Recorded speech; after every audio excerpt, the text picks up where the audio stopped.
Good morning बच्चों, K R Lakkam memorial CBSE school Mudhol आपका स्वागत करता है। बच्चों, पिछले कक्षा में हम स्मृति श्री राम शर्मा द्वारा लिखित स्मृति पाठ चर्चा कर रहे थे। तो उसमें लेखक जी कुएं में गिरे चिट्ठियों ठीक है बाहर निकालने के लिए उन्होंने बहुत समय होने के बाद क्या करते हैं, एक फैसला करते हैं। क्या फैसला करते हैं? हम क्या करें, क्या करना है अब? तो कुएं में उतर कर हम क्या करना है, उन चिट्ठियों को बाहर निकलना है। तो इसके अलावा और दूसरा कोई काम नहीं है। ठीक है, तो रोने का बंद करके हम क्या करना है, हिम्मत से एक निर्णय लेना। निर्णय के अनुसार मतलब निर्णय क्या था, वो वही कुएं में उतर कर हम क्या करना है, उन चिट्ठियों को बाहर निकलना है। ठीक है बच्चों, तो आगे क्या होता है देखेंगे। तो उससे पहले कल क्या होता है, एक दो पंक्ति पीछे से लो।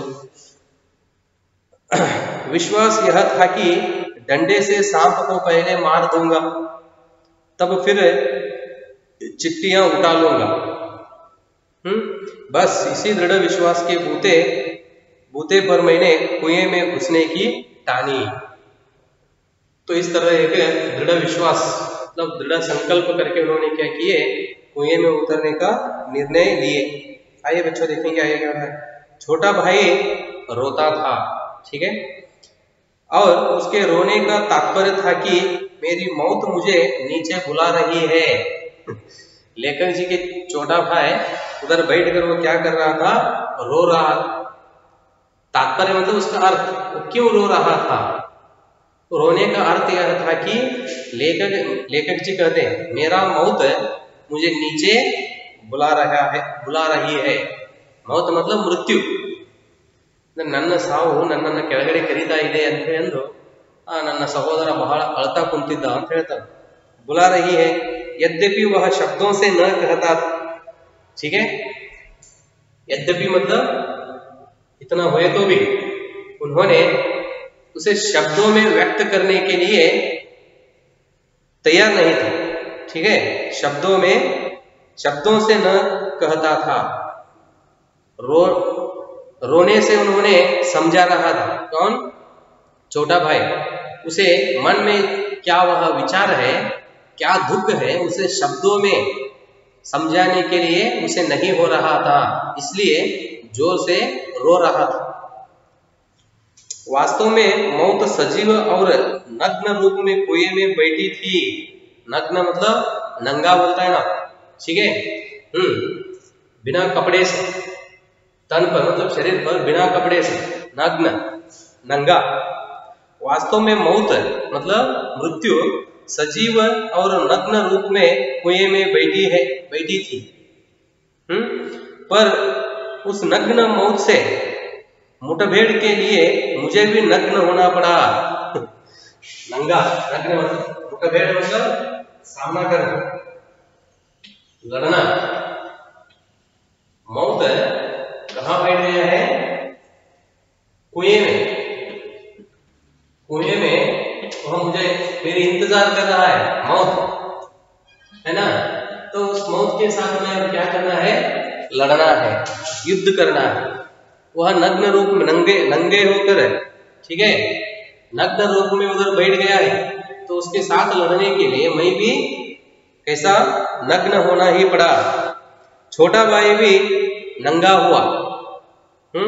एक धोती मेरी, एक छोटे भाई की, एक चने वाली, दो कानों से बंधी हुई धोतियां, 5 धोतियां और कुछ रस्सी मिलाकर कुएं की गहराई के लिए काफी हुई। उन्होंने एक उपाय करने लगे। क्या किए? छोटा भाई और लेखक जी दोनों मिलकर क्या किए, उन्होंने नग्न हो गए बिना कपड़ों से, ठीक है, और वे क्या किए देखो। छोटा भाई भी नंगा हुआ। एक धोती मेरी, धोती मतलब तो तन पर वे पहने थे ना कपड़े, धोती। एक धोती मेरी, एक छोटे भाई की, दोनों मिलाकर उन्होंने क्या कर दिया देखो।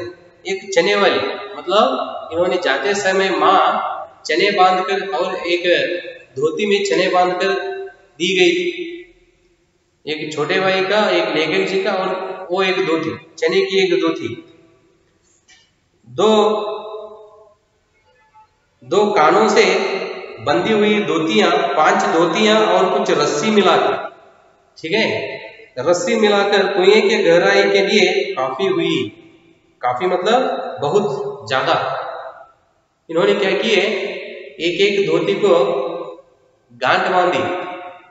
गांठ मतलब ಗಂಟು ಅಂತ ಹೇಳ್ತಾರಲ್ಲ, ಗಂಟ ಒಂದನ್ನೊಂದು ಕೂಡಿಸಿ ಗಂಟಾಗಿ ಉದ್ದು ಮಾಡಿದ್ರು ಅದನ್ನು. ಅಂದ್ರೆ ಅದು ಆ ಬಾವಿ ಒಳಗಡೆ ಕೆಳಗಡೆ ಬಿಡ್ಲಿಕ್ಕೆ ಬಹಳ ದೊಡ್ಡದಾಯ್ತು ಅಂದ್ರೆ ಅಲ್ಲಿವರೆಗೆ ಹೋಗ್ಲಿಕ್ಕೆ ಅದು ಸಫಿಸಿಯೆಂಟ್ ಹೇಳ್ತಿರಲ್ಲ ಹಾಗೆ. मिलाकर कुएं की गहराई के लिए काफी हुई। हम लोगों ने धोतियां एक दूसरी से बांधी, ठीक है, और खूब खींच कर आजमा लिया कि गांठें खड़ी है या नहीं। परीक्षा की उन्होंने। धोती को क्या किए, एक दूसरी वस्तु से बांध लिए। बांधना मतलब कट्टोದು ಅಂತ ಹೇಳ್ತಾರೆ। आ धोतियನ್ನ परीक्षा ಮಾಡಲಿಕ್ಕೆ, तो उसकी परीक्षा लेने के लिए उन्होंने क्या किए, एक दूसरी वस्तु को उसे बांधकर उन्होंने खींच कर देखने लगे, परीक्षा करने के लिए। मतलब ಅದನ್ನ ಹಿಡ್ಕೊಂಡು ಕೆಳಗಡೆ ಇಳಿಬೇಕು, ಕೆಳಗಡೆ ಹರಿದಿದ್ರೆ ಏನು ಮಾಡೋದ್ರಿ, ಅದಕ್ಕೋಸ್ಕರ ಅದನ್ನ ಒಂದು ಬೇರೆ ವಸ್ತುವಿಗೆ ಕಟ್ಟಿ ಅದನ್ನ ಪರೀಕ್ಷೆ ಮಾಡ್ಲಿಕ್ಕೆ ಅದ್ರ ಜಗ್ಗಿ ನೋಡಾಕತ್ತ। देखो क्या कहते हैं उन्होंने, हम लोग ने धोतियां एक दूसरी से बांधी और खूब खींच कर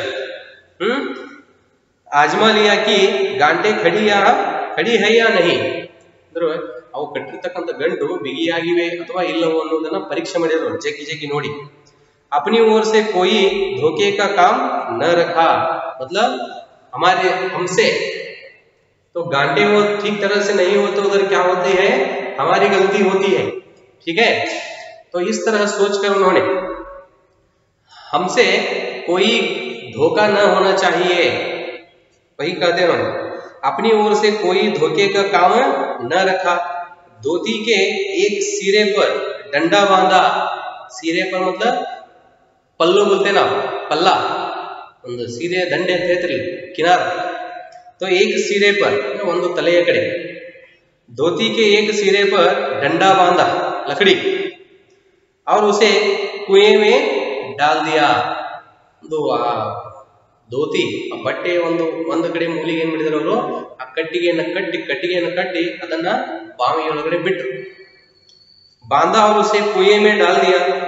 दूसरे सिरे को डेंग मतलब उसका अर्थ दिया, वह लकड़ी जिस पर चरसपुर टिकता है, वह लकड़ी जिस पर चरसपुर टिकता है, मतलब झूला बोलते हैं ना आप, झूला जैसा उन्होंने बना लिया। ಜೋಳಿಗೆ ಪಲ್ಲಕ್ಕಿ ಅಂತ ಹೇಳ್ತಾರೆ, ತೂಗು ಮಂಚ ಅಥವಾ ಪಲ್ಲಕ್ಕಿ, ಹೌದಾ? ಅಂದ್ರೆ ಆ ಬಟ್ಟೆಯನ್ನು ಏನ್ ಮಾಡಿದ್ರು, ಒಂದು ಬೇರೆ ಕಡೆ ಕಟ್ಟಿ ಇನ್ನೊಂದು ಕಡೆ ಮೂಲಿಗೆ ಏನ್ ಮಾಡಿದ್ರೆ ಆ ಕಟ್ಟಿಗೆಯನ್ನು ಕಟ್ಟಿ ಅದರ ಮೇಲೆ ಕುಳಿತುಕೊಂಡು ಕೆಳಗಡೆ ಇಳಿಯೋರು, ಜೋಕಾಲಿ ಅಂತ ಹೇಳ್ತಿರಲ್ಲ ಆ ರೀತಿ झूला। डेंग के चारों ओर एक चक्कर देकर और एक गांठ लगाकर छोटे भाई को दे दिया। लेखक जी क्या किए, तो इस तरह नीचे उतरने के लिए व्यवस्था करके एक दूसरा सिर था ना, दूसरा एक सिर को क्या किया उन्होंने, अपने भाई, छोटे भाई के हाथ में दिए। भाई केवल 8 वर्ष का था, इसका उम्र कितना था, सिर्फ 8 वर्ष। इसलिए धोती को डेंग से खड़ी करके बांध दिया और तब उसे खूब मजबूती से पकड़ने के लिए कहा। लेखक जी अपने छोटे भाई को सब समझाते, पहले क्या कहते हैं उन्होंने, देख लेते। इसलिए उसने सिर्फ बहुत छोटा था, उन्होंने सिर्फ उसका उम्र 8 वर्ष था। धोती को डेंग से खड़ी करके, ठीक है, उस लकड़ी को बांध कर उन्होंने एक झूले के रूप में तैयार किए थे। उसे डेंग से खड़ी करके बांध दिया और तब उसे खूब मजबूती से पकड़ने के लिए, मजबूती से मतलब बहुत पकड़ क्या होना चाहिए, बहुत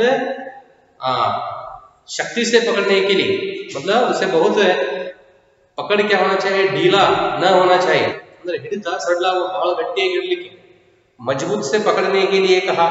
मैं कुएं में धोती के सहारे घूमने लगा। तो भाई के हाथ में वह पकड़ने के लिए दिए और उन्होंने क्या किया, उस धोती को पकड़कर उसकी सहायता से या मदद से नीचे उतरने लगे। कहा? कुएं में। छोटा भाई रोने लगा। जब लेखक जी कुएं में उतरने लगे उस समय छोटा भाई ऊपर था ना, वह जोर से रोने लगा। मैंने उसे आश्वासन दिलाया। आश्वासन मतलब भरोसा, विश्वास, ठीक है।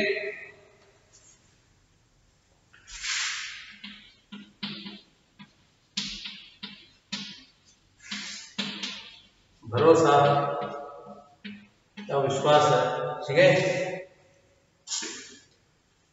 मैंने उसे भरोसा दिलाया कि मैं कुएं के नीचे पहुंचते ही सांप को मार दूंगा। लेखक जी अपने भाई को भरोसा देते हैं, यकीन, ठीक है, आश्वासन। सांप को मैं उधर नीचे कुएं में जाते ही मैं पहला मेरा काम क्या है, सांप को मारना, मैं उसे मार दूंगा। और मेरा विश्वास भी ऐसा ही था। कारण यह था कि इससे पहले मैंने अनेक सांप मारे थे। मन में भी यह विश्वास था। कौन सा? भाई को क्या उन्होंने आश्वासन दिए, वही विश्वास लेखक जी के मन में भी था। ತನ್ನ ಸಹೋದರಿಗೆ ಯಾವ ಒಂದು ಭರವಸೆಯನ್ನು ನೀಡಿದರೋ ಆ ವಿಶ್ವಾಸ ಅವರ ಮನಸ್ಸಿನಲ್ಲಿಯೂ ಇತ್ತು, ಅದೇ ಭರವಸೆ। क्योंकि लेखक जी के मन में ऐसा एक भरोसा क्यों था? इससे पहले या इस काम से भी पहले उन्होंने अनेक सांप को मारे थे, ठीक है। तो मन में विश्वास ऐसा था, क्योंकि कारण, इस विश्वास का कारण क्या था? देखो, इससे पहले मैंने अनेक सांप मारे थे, इसलिए कुएं में घुसते समय मुझे सांप का तनिक भी भय न था। इसलिए इससे पहले उन्हें बहुत सारे सांप मारे थे, इसलिए कुएं में अंदर जाकर सांप के तनिक का भी भय न। तनिक मतलब समीप, नजदीक, ठीक है। सांप का तनिक भी भय न था। उसको मारने में बाएं हाथ का खेल समझता था। बाएं हाथ का खेल मुहावरे है बच्चों,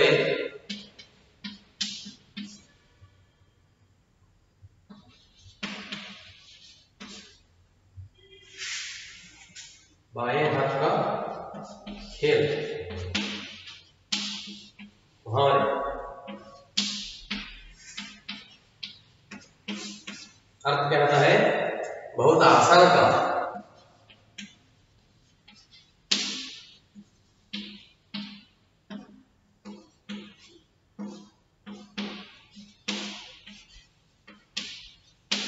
सांप को मारना लेखक जी को बाएं हाथ का खेल लगा। ಅಂದ್ರೆ ಹಾವನ್ನು ಹೊಡೆಯುವುದು ಲೇಖಕರಿಗೆ ಬಹಳ ಸರಳವಾದ ಕೆಲಸ ಅನಿಸುತ್ತೆ, ಹೌದ್ರಿ? ಬಹಳ ಈಜಿ। मतलब इससे पहले उन्होंने अनेक सांप मारे थे। बाएं हाथ का खेल समझता था। कुएं के धरातल से जब 4-5 गज रहा होऊंगा। कुएं के धरातल, धरातल मतलब पृथ्वी का ऊपरी भाग।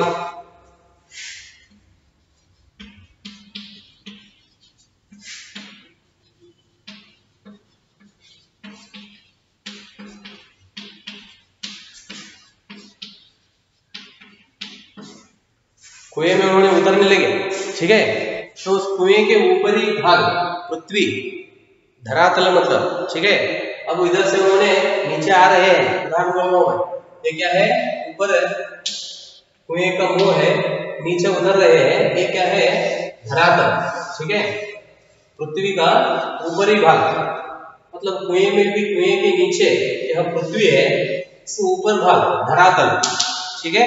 ऐसा धरातल से जब 4-5 गज रहा होगा, मतलब कुएं के नीचे पृथ्वी पहुंचने के लिए सिर्फ अब 4-5 गज, गज मतलब फुट बोलते ना, हाँ, रहा होगा। तब ध्यान से नीचे को देखा। उस समय उन्होंने क्या किए? ध्यान से नीचे देख लिए। अक्ल चकरा गई। अक्ल मतलब बुद्धि।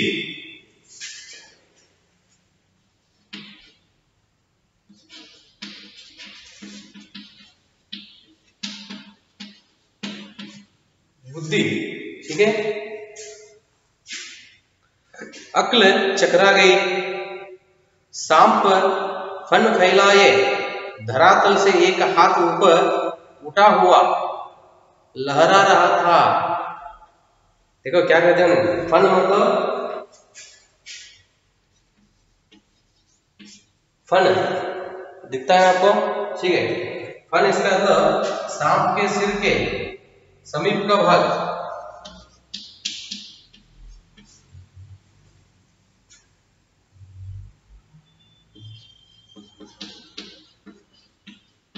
सांप के सिर के समीप का भाग।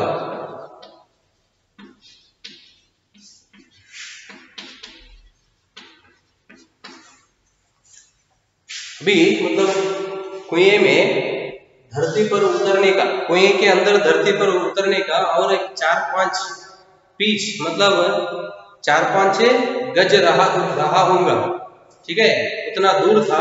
तब उन्होंने क्या किए, ध्यान से नीचे देख लिए, ठीक है। तो उस समय क्या हो गया, उधर उनको सांप दिखाई दिया। वो कैसा था, वह देखो, सांप फन फैलाए, फन मतलब सांप के सिर के समीप का भाग। ಹಾವು ಹೆಡೆ ತೆಗೆಯುವುದು ಅಂತ ಹೇಳ್ತಿರಲ್ಲ, ಅದರ ಮುಖದ ಮುಂದ್ಗಡೆ ಹಿಂಗೆ ಹೆಡೆ बिच्छिरता, वो धरती पर जाने लगा तो सिर भी छोटा लगता है, ठीक है। वह ऐसा ऊपर उठता है, सिर के समीप का भाग ऊपर करके है तो क्या होता है, वह बहुत बड़ा हो जाता है, सिर के समीप का भाग। ಅದು ಹೆಡೆ ತೆಗಿತು ಅಂತಂದ್ರೆ ಏನಾಗ್ತದೆ, ಅದು ತಲೆಯ ಮುಂದಿನ ಭಾಗ ಬಹಳ ಅಗಲ ಆಗ್ತದೆ, ಹೌದಾ? ಹಿಂಗೆ ಹೆಡೆ ತೆಗಿತು ಅಂತಂದ್ರೆ ಇಷ್ಟ ಅಗಲ ಆಗ್ತದೆ, ಅದನ್ನ ಹೇಳ್ತಾರೆ. ಅದು ಏನಾಗಿತ್ತು, ಹೆಡೆ ಎತ್ತಿ ಭೂಮಿಯಿಂದ ಒಂದು ಕೈಯಷ್ಟು ಎತ್ತರ ಎದ್ದು ಏನ್ ಮಾಡ್ತಾ ಇತ್ತು, ಆಡ್ತಾ ಇತ್ತು ಅಂತ ಹೇಳ್ತಾರ. देखो कहते हैं उन्होंने, सांप फन फैलाए, फैलाए मतलब वह सिर निकाल कर, फन फैलाए, धरातल से एक हाथ ऊपर उठा हुआ, धरातल मतलब पृथ्वी से एक हाथ ऊपर उठकर, वह ऊपर उठा तो इतना होता है बड़ा ऊपर, ठीक है, खेलने लगता है ऐसा। क्या कहते हैं, देखो, धरातल से एक हाथ ऊपर उठा हुआ लहरा रहा था, लहराना मतलब हाराडोದು ಅಂತ ಹೇಳ್ತಾರೆ, लहरा रहा था। पूंछ, पूंछ और पूंछ के समीप का भाग पृथ्वी पर था, पूंछ और पृथ्वी का भाग, सॉरी पूंछ और, देखो पूंछ और पूंछ के समीप का भाग मतलब सिर के लास्ट पीछे का भाग, पूंछ मतलब ಬಾಲ ಅಂತ ಹೇಳಿದ್ರೆ, ಬಾಲ ಮತ್ತು ಬಾಲದ ಹತ್ತಿರ ಇರತಕ್ಕಂತ ಅದರ ಶರೀರ ಭೂಮಿಯ ಮೇಲಿತ್ತು। पूंछ और पूंछ के समीप का भाग पृथ्वी पर था, आधा अग्र भागा ऊपर उठा हुआ मेरे प्रतीक्षा कर रहा था। देखो अग्र मतलब अगला,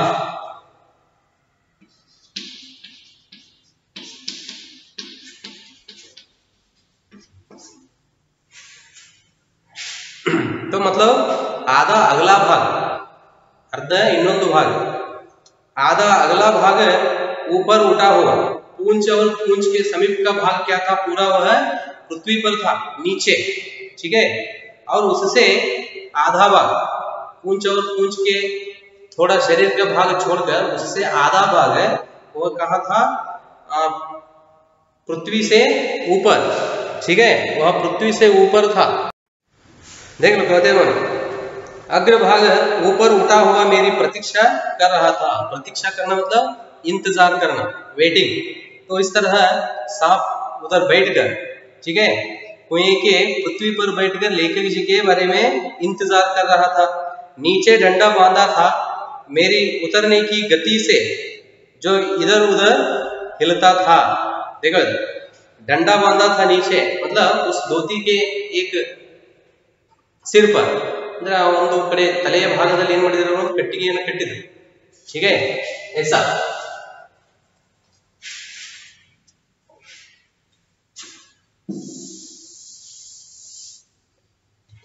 अभी क्या है, कुएं का ऊपरी भाग है, इधर एक और क्या किया उन्होंने, उनका भाई, ठीक है, इधर खड़ा है, लेखक जी अंदर उतर रहे हैं, इधर धोती के सिर में क्या किया उन्होंने, सिर पर ऐसा एक डंडा बांध दिया, ठीक है। ಇಲ್ಲಿ ಏನ್ ಮಾಡಿದ್ರು ಅವರು ಬಟ್ಟೆಯ ಮುಂದಿನ ಭಾಗದಲ್ಲಿ ಈ ರೀತಿ ಅಡ್ಡವಾಗಿ ಆ ಕಟ್ಟಿಗೆ ಕಟ್ಟಿದ್ರು, लेखक ಇದರ ಮೇಲೆ ಕುಳಿತುಕೊಂಡಿದ್ರು, ठीक है। यहाँ बैठ कर क्या किए उन्होंने, इसे पकड़कर, ठीक है, इस लकड़ी पर बैठकर उन्होंने नीचे आ रहे थे।